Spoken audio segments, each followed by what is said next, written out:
नमस्कार। मैं हूं महेंद्र सिंह और आप देख रहे हैं कैपिटल हेडलाइंस। इस खास चर्चा में आज बात करेंगे झारखंड की। बात करेंगे झारखंड मुक्ति मोर्चा के अभी फिर से मुख्यमंत्री बने हेमंत सोरेन की।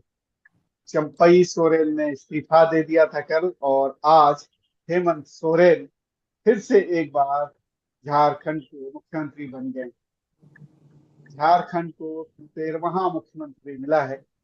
और झारखंड मुक्ति मोर्चा के अंदर की क्या सियासत है, चंपई सोरेन क्या इस फैसले से नाखुश हैं, या फिर उन्होंने स्वाभाविक तौर पर इस्तीफा दिया और वो इस फैसले के साथ अंदर से दिल से हैं, या फिर जो कोल्हन का शेर उन्हें कहा जाता है, टाइगर कहा जाता है, उस जिस इलाके में उनकी पकड़ है, उस इलाके के लोग इस फैसले से, जबकि 2 या 3 महीने चुनाव के रह गए हैं, किस तरीके से इस फैसले को लेंगे इस इलाके के लोग। इसके अलावा परिवार में, खासतौर पर जो सोरेन परिवार है, उस पे क्या राजनीति है, रणनीति है, इन सब पर बात करेंगे। और बात करने के लिए हमारे साथ एक बहुत ही खास पैनल है। वात्सल राय जी हैं, सीनियर जर्नलिस्ट, 2.5 दशक का पत्रकारी अनुभव है।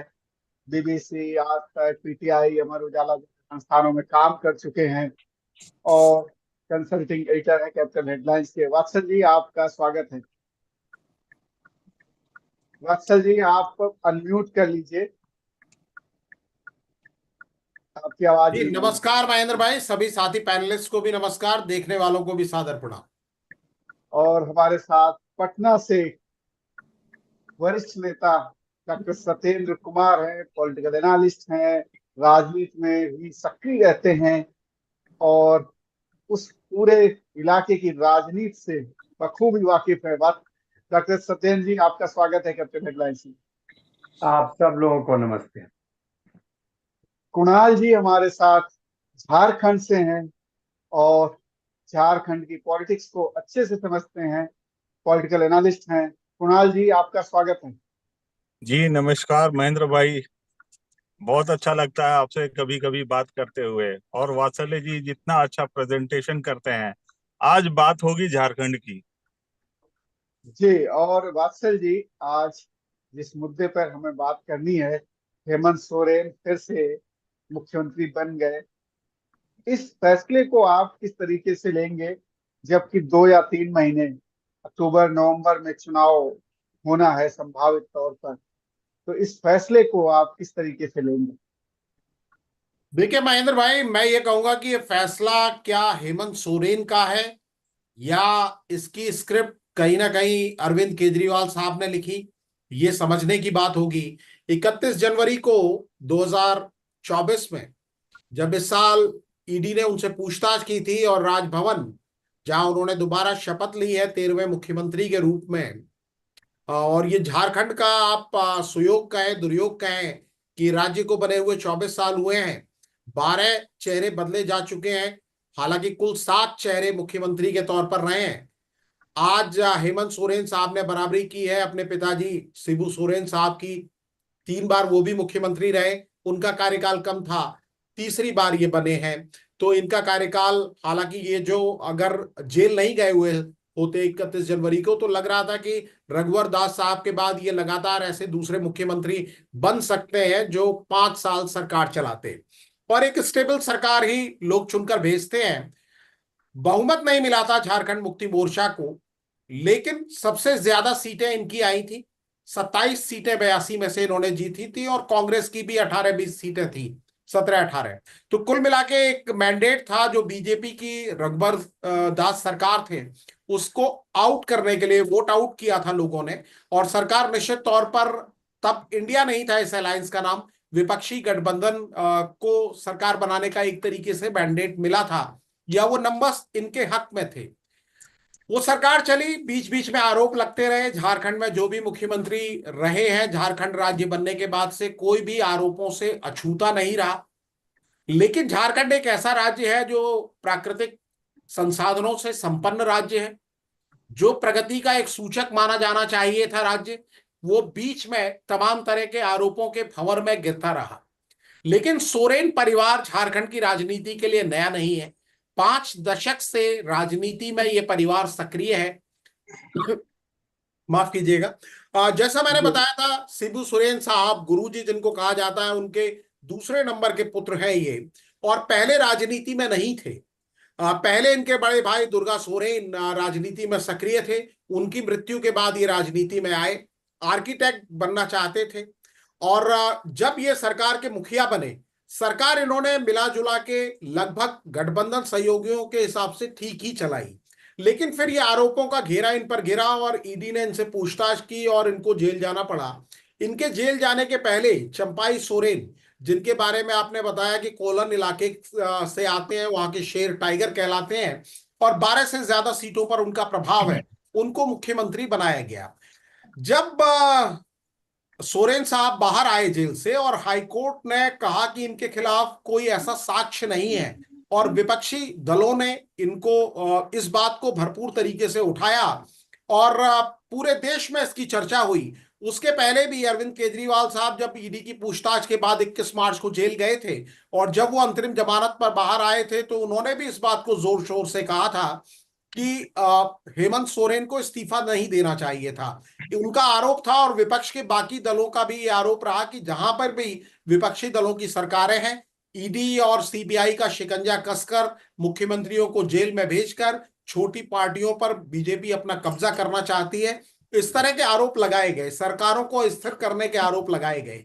तो जब हेमंत सोरेन साहब बाहर आए तो एक संकेत तो उनके पास था, और जो नैतिकता का मानदंड के चलते उन्होंने इस्तीफा दिया, क्योंकि पहले अरविंद केजरीवाल के पहले जब भी कोई मुख्यमंत्री जेल गया तो इस्तीफा देकर ही जेल गया।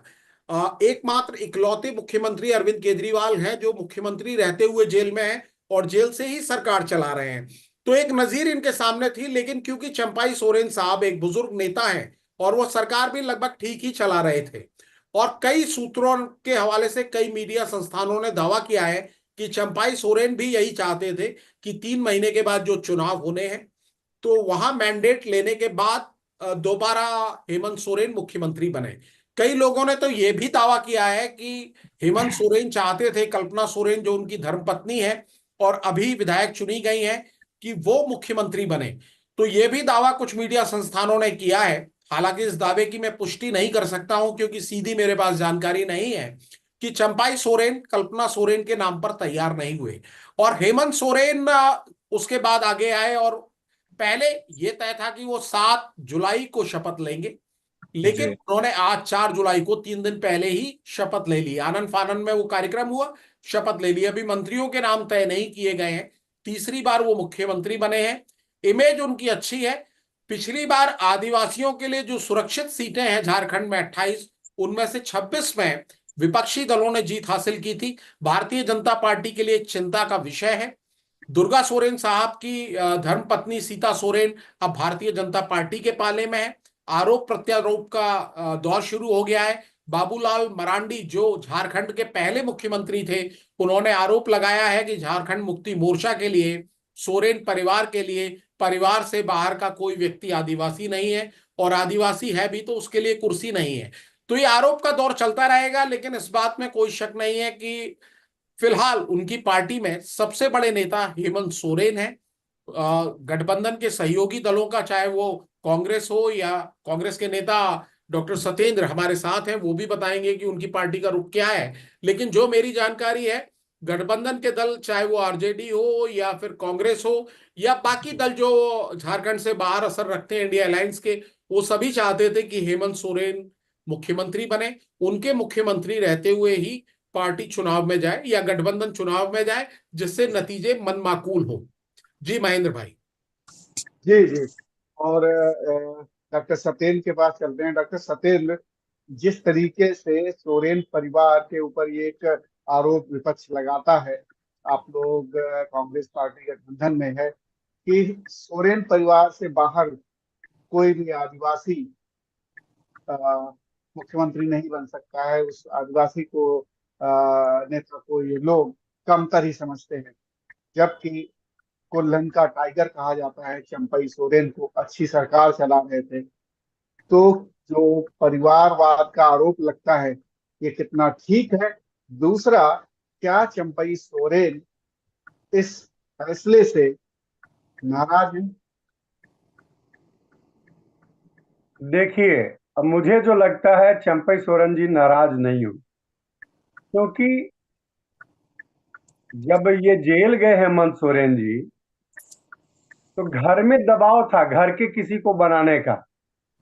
इसीलिए देखिए, उनकी भौजाई जो है दुर्गा सोरेन जी की पत्नी सीता सोरेन जी, पार्टी छोड़ करके बीजेपी में चलेगी दुश्मनों के साथ।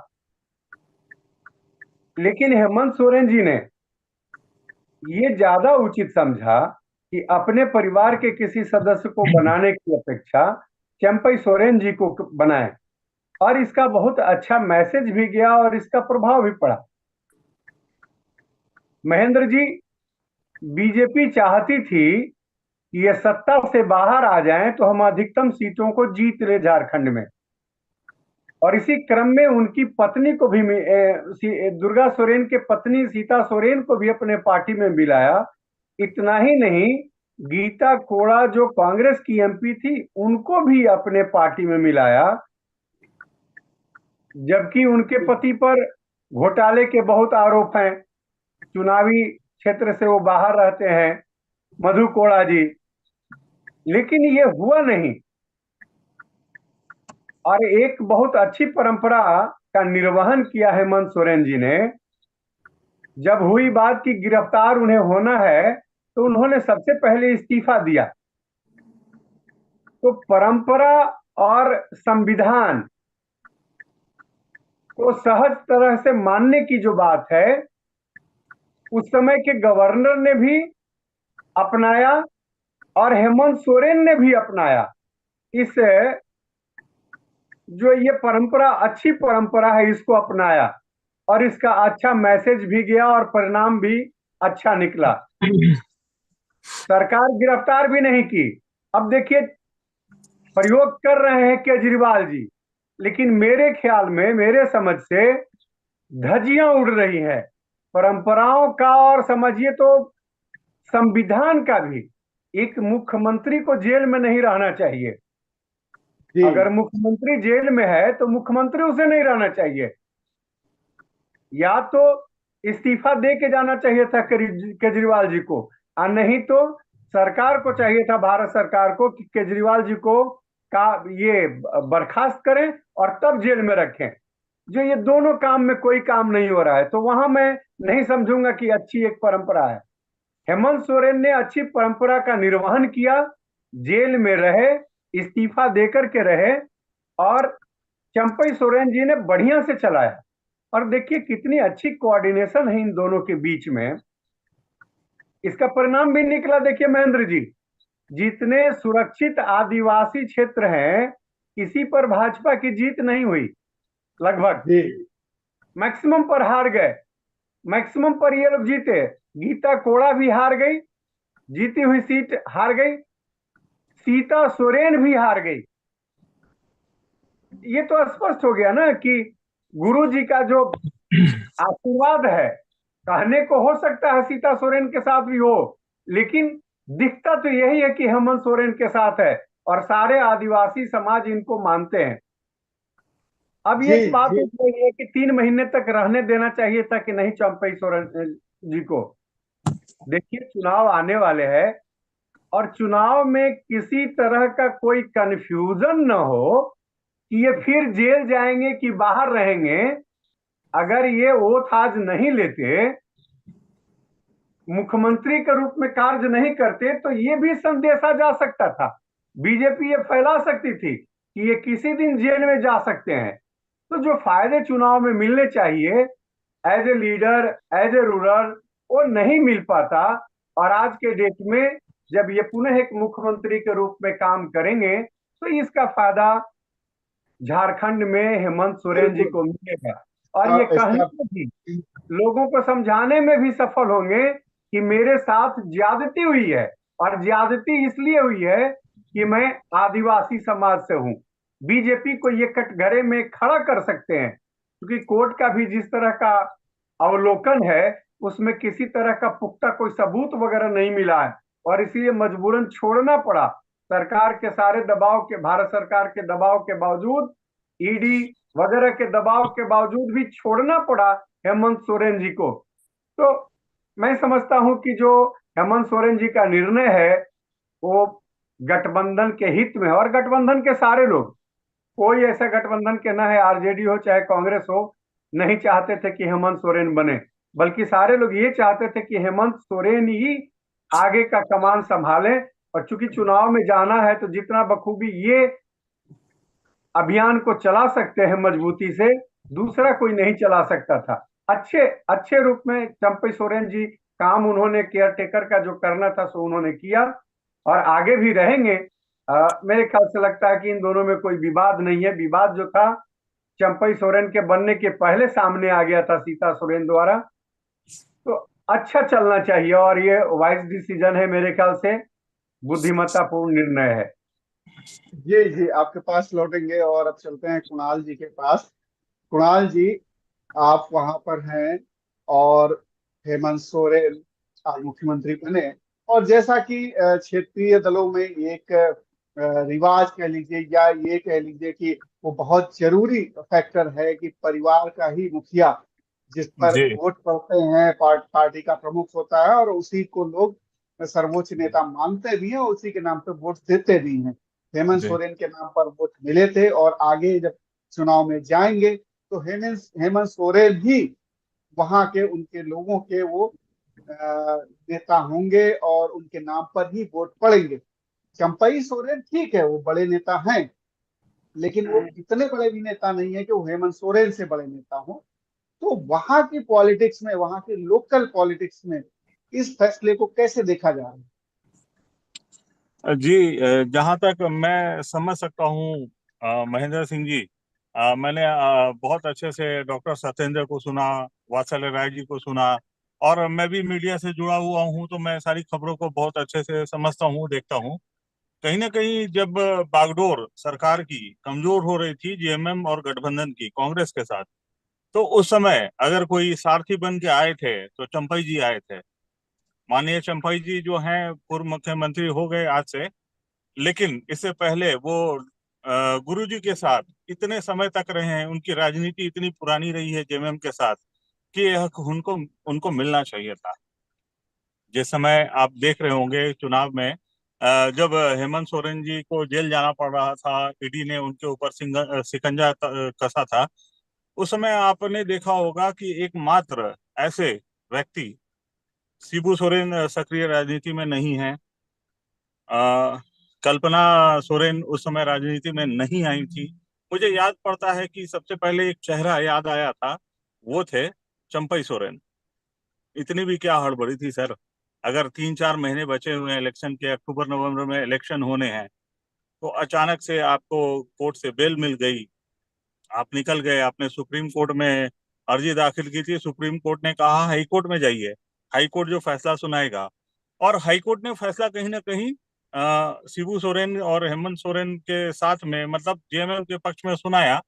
मुझे ऐसा लगता है कि कहीं ना कहीं जो ये मनी लॉन्ड्रिंग और ये सारे केसेस जो इनके ऊपर दागे गए थे, और जो ईडी ने जैसा किया था, उसका प्रतिरूप सामने निकल के आया। हेमंत सोरेन बाहर आ गए हैं, और एकमात्र ऐसे मुख्यमंत्री, जब से ईडी इतनी शिकंजे कस रही है, आपने देखा होगा कि अरविंद केजरीवाल अभी भी मुख्यमंत्री हैं जेल में रहते हुए। झारखंड के ऐसे पुत्र हेमंत सोरेन ने सबसे पहले अपना त्याग पत्र दिया, फिर वो जेल गए, फिर कल्पना सोरेन ने गांडे से चुनाव लड़ा, और गांडे से उन्होंने चुनाव भी जीता, आपको बता दूं, और अच्छे मतों से जीता। कल्पना सोरेन कहीं ना कहीं एक ऐसा काम करके गई कि उनके पति की कमी जेएमएम को कभी एहसास ना हो, क्योंकि जेएमएम मतलब गुरुजी, और गुरुजी का मतलब आज के टाइम में हेमंत सोरेन। और हेमंत सोरेन जब अब जेल से बाहर आए हैं, उन्होंने तुरंत से सरकार को मतलब उनको इस्तीफा दिलवाया। कहीं ना कहीं ऐसा मुझे जरूर प्रतीत होता है कि राजनीति संभावनाओं का क्षेत्र है, और संभावनाओं में मैं ये नहीं कह सकता कि आज अगर उन्होंने त्याग पत्र दिया तो मन में मलाल नहीं होगी। 3-4 महीने तो इंतजार कर सकते थे। और आपने ये भी महसूस किया होगा कि लोकसभा चुनाव में जो 5 सीटें जो आदिवासी बहुल क्षेत्र की थी, जो रिजर्व थी, वो उनके पास गई, क्योंकि जाना चाहिए था। और राज्य के जो राज्यसभा प्रतिनिधि थे अर्जुन मुंडा, उन्होंने भी सीट अपनी हारी। गीता कोड़ा, उन्होंने भी अपना सीट हारा तो कुणाल दुमका जी, से। क्या परिवारवाद का मुद्दा क्या विपक्ष उठाएगा तो वो हावी कहीं बन ना पाएगा, कहीं मुद्दा बन पाएगा या? कहीं ना कहीं मैं ये महसूस करता हूँ महेंद्र भाई, मैं वर्ष 2000 से देख रहा हूँ झारखंड को बिहार से अलग होते हुए, और तब से मैं ये महसूस कर रहा हूँ कि झारखंड में कोई ऐसा चेहरा निकल कर सामने नहीं आया, चाहे वो बाबूलाल मरांडी हो, चाहे वो हेमंत सोरेन हो, चाहे इससे पहले शिबू सोरेन थे। आज तीसरी बार कहीं ना कहीं हेमंत सोरेन ने अगर शपथ लिया होगा तो उनके अंदर ये एहसास जरूर होगी कि मैं तीसरी बार शपथ ले रहा हूँ। और अभी तक कुल मिला के मुझे ऐसा समझ में आता है, परिवारवाद झारखंड में हावी है। झारखंड जो प्राकृतिक संपदाओं से भरा हुआ राज्य है, जहाँ हर तरह की संभावनाएं हैं, बाहर से लोग आकर के इन्वेस्ट कर सकते हैं, लेकिन इस राज्य में मैं जो महसूस कर रहा हूँ, कोई भी सरकार आ जाए, वो बीजेपी को हो, कांग्रेस की हो, या इंडिया अलायंस की हो जाए, या एनडीए की हो जाए, कल के टाइम में मैं ये फील कर रहा हूँ, ये मैं महसूस कर रहा हूँ, जनता किसी के साथ नहीं है।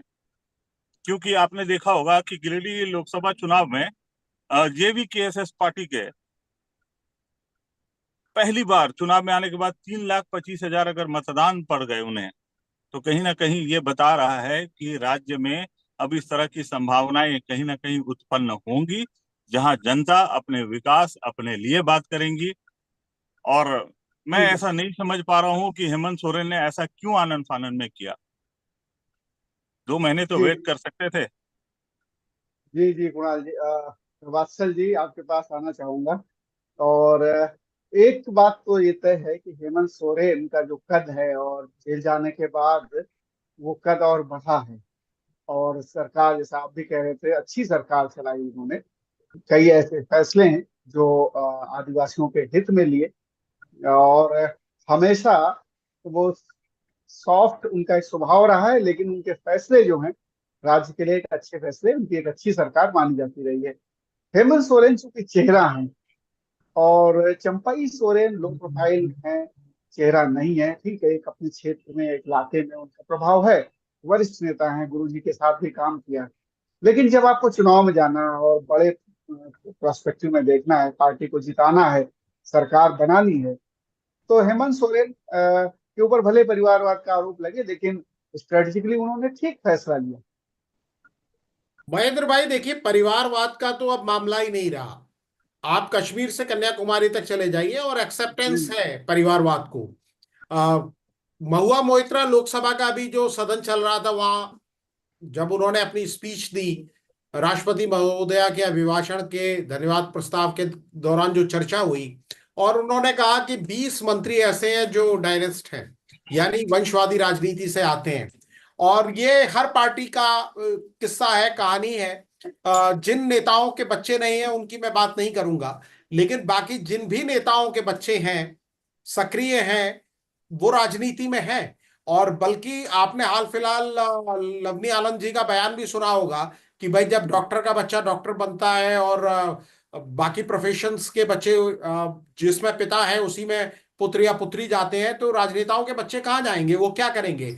और जिस तरह से मोहर लगाई है इस बार मतदाताओं ने भी, अगर आप रिजल्ट देखें, चाहे महाराष्ट्र का, वहां उद्धव ठाकरे के पक्ष में मतदाता जाकर खड़े हुए हैं।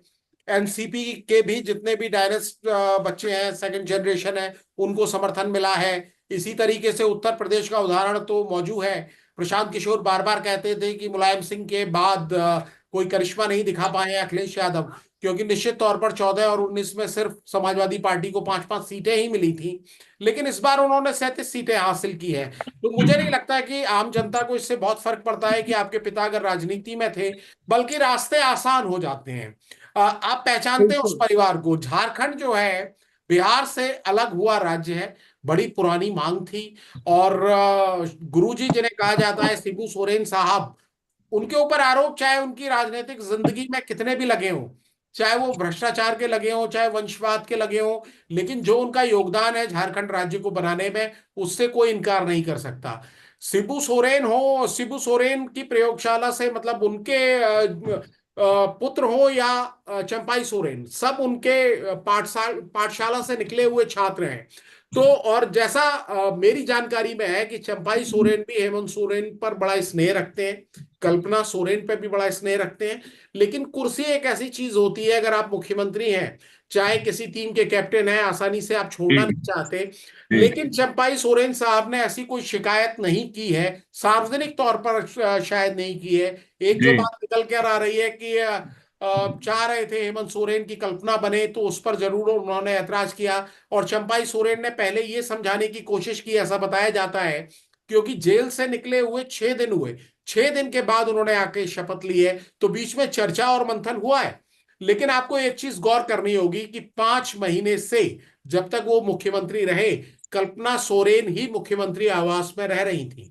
चंपाई जी सोरेन कभी चीफ मिनिस्टर के घर पर नहीं गए, उन्होंने वो जी घर क्लेम नहीं किया। यानी नहीं उनको एक तरीके से मालूम था कि जो वो मुख्यमंत्री की कुर्सी पर बैठे हैं, वो उनके लिए हमेशा के लिए नहीं है, कोई ना नहीं कोई उसका उत्तराधिकारी है। वो बीच के स्टॉप गैप अरेंजमेंट के लिए ही आए थे।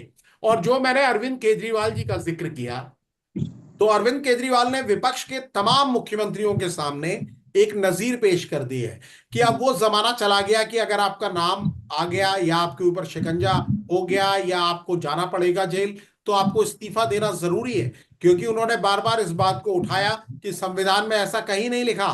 तो या तो आप संविधान संशोधन कीजिए, और जैसा डॉक्टर साहब डॉक्टर सत्येंद्र कह रहे थे कि बर्खास्त कर देना चाहिए, तो इतना आसान नहीं है। उन चीजों के भी अपने परिणाम दुष्परिणाम हैं। आदिवासियों का जो सेंटिमेंट है वो साफ तौर पर सोरेन परिवार के साथ है। जो जी वंशवादी राजनीति है उस पर मोहर जनता ही लगा रही है। अगर जी आप किसी बड़े नेता के पुत्र को भी अपना नेता मान रहे हैं, तो इसमें बाकी लोगों का दखल नहीं हो सकता, क्योंकि चुनने वाली जनता है। और ये ऐसा केवल एक पार्टी में नहीं है, भारतीय जनता पार्टी या एनडीए के लोग जोर जोर से इस बात को तो कहते हैं, लेकिन मेरा सवाल यह है कि जो नियम किसी एक के लिए है वो नियम सब पर लागू होगा। और जब आप कहते हैं कि ये जो पार्टियां हैं वंशवादी राजनीति, हम उसको कहते हैं कि पार्टी में अध्यक्ष भी वही, दखल भी वही, तो ये स्थिति तब आती है जब आपकी पार्टी का आकार छोटा हो। जब बड़ी पार्टी होती है तब इस तरह की चीजें नहीं होती। और इन पार्टियों में भी चंपाई सोरेन सोरेन परिवार से नहीं आते, चंपाई सोरेन परिवार बिल्कुल के ठीक। बाहर के व्यक्ति थे। और जब उनको मुख्यमंत्री के तौर पर चुना गया, तो ये एक अलग मामला था। और जैसा सब जानते हैं कि ईडी को अपील करनी है सुप्रीम कोर्ट में, इन्हें जो जमानत मिली है हेमंत सोरेन साहब को, तो ये भी है कि अगर मान लीजिए दोबारा उनकी गिरफ्तारी की कोई नौबत आती भी है, तो शायद इस बार वो इस्तीफा नहीं देंगे। और अगर उन्हें जेल भी जाना पड़ा, तो वो इनकी पार्टी को और इनके गठबंधन को कहीं ना कहीं सहानुभूति के वोट भी दिला सकती है। महेंद्र भाई। बिल्कुल ठीक कह रहे हैं आप। और कुणाल जी कुछ बोलना चाह रहे हैं। कुणाल जी बस 1 मिनट समय है, आप अपनी बात बस रखिए। बस मैं 1 मिनट ही समय लेना चाहूंगा। झारखंड ऐसे लोगों का राज्य है ना, जिन्हें आदिवासी कहा जाता है, बहुत मासूम होते हैं, बहुत भोले होते हैं। और कहीं ना कहीं शिबू सोरेन जी ने जो अपनी सक्रिय राजनीति में जो संघर्ष उन्होंने झेला है, हाँ, इसलिए आज सारे लोग झारखंड के जो आदिवासी हैं उनके साथ खड़े होते हैं, जेएमएम के साथ खड़े होते हैं। इसीलिए उन्हें झारखंड में दिसोम गुरु कहा जाता है। ये उपाधि किसी और को नहीं मिली है, ये शिबू सोरेन को ही मिली है। और जिसकी विरासत है हेमंत सोरेन, जिनकी विरासत है कल्पना सोरेन। और कहीं ना कहीं मैं ये मानता हूँ, जो चंपई सोरेन ने करके दिया वो सिर्फ विश्व पितामह ही कर सकते थे जेएमएम में। इतना भरोसा जेएमएम को किसी और के ऊपर नहीं था। वो बहुत पुराने नेता हैं, लेकिन पुराने नेता का भी एक मान होना चाहिए, एक सम्मान होना चाहिए, एक अच्छी विदाई होनी चाहिए। और मैं मानता हूँ सिमडेगा, सरायकेला, खरसावां, मैं उन सारे क्षेत्रों को विजिट करता हूँ जहां से वो रिप्रेजेंट करते हैं सर। हाँ, उनकी कद इतनी अच्छी है, बहुत अच्छे हैं, कम बोलते हैं, समझदारी है, राजनीति का अनुभव है, लेकिन इस तरह से उनका जेएमएम से विदाई, इस तरह से मुख्यमंत्री पद के का जो विदाई है वो नहीं होना चाहिए था, मैं ये मानता जी हूँ। जी। अगर डॉक्टर अगर वो सच्चे तौर पे हटाए जाते या आपस में बात करके उनके सहमति से कि नहीं, हेमंत सोरेन जी वापस आ गए, मैं जा रहा हूँ, इस पोस्ट को छोड़ रहा हूँ, हाँ शिबू सोरेन के पुत्र आ गए हैं, ये अच्छी विदाई उनके लिए होती और कहीं ना कहीं और आदिवासियों का भाव और हम सभी झारखंड वासियों का भाव जेएमएम के ऊपर और बड़ा बनता। बस इतनी सी जी बात। जी। डॉक्टर सत्येंद्र कुमार, बस 30 सेकंड में क्या ये जो कुणाल जी कह रहे हैं कि इसका थोड़ा सा एडवर्स इफेक्ट भी पड़ सकता है, खासतौर पर कोल्हन इलाके में चंपई सोरेन को लोग चूंकि उस इलाके को रिप्रेजेंट कर रहे थे, तो वहां के आदिवासी तो उन्हीं को अपना मुख्यमंत्री और अपना नेता मानते हैं। तो क्या स्ट्रेटेजिकली थोड़ी सी कोई जल्दबाजी हो गई, थोड़ी सी भूल हो गई, या ये स्ट्रेटेजिकली बिल्कुल ठीक रहा? महेंद्र जी, मेरा थोड़ा कुणाल जी से डिफरेंट ओपिनियन है, हालांकि वो रहते हैं वहां, ज्यादा बढ़िया समझते हैं। बीजेपी की चाल सफल हो जाती अगर हेमंत सोरेन सीएम नहीं बनते तो। और इसमें नाराजगी की क्या बात है?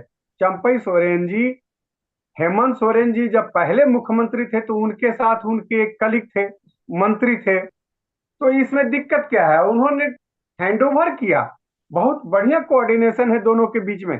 और उनपे हेमंत सोरेन ने ट्रस्ट किया था, किसी और अपने परिवार के सदस्य को नहीं बनाया, बल्कि उनपे ट्रस्ट किया और उन पर विश्वास है। और जी मेरे ख्याल से दोनों का एक दूसरे पर विश्वास बना हुआ है।